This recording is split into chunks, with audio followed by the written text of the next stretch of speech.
hay preocupaciones políticas que están en el corazón de esa ola, pero después nosotras, con nuestras luchas, iremos redirigiendo las preocupaciones de esta ola feminista. Desde este punto de vista, yo creo que es imprescindible que dentro de la violencia sexual entendamos que la prostitución está en el corazón de la violencia sexual. Igual que la violencia sexual está en el corazón de la cuarta ola, la prostitución está en el corazón de la violencia sexual.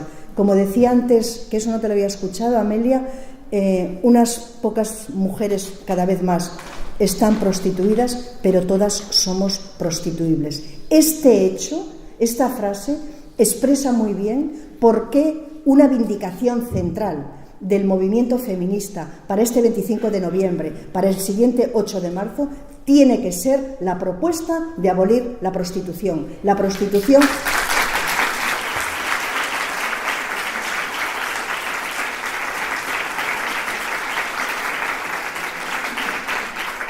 estas vindicaciones políticas, y yo creo además que no es bastante con que formulemos la idea de que la prostitución tiene que estar en el corazón de la lucha política feminista. Es que lo tenemos que concretar en los manifiestos, pero sobre todo, y también lo tenemos que concretar en las pancartas.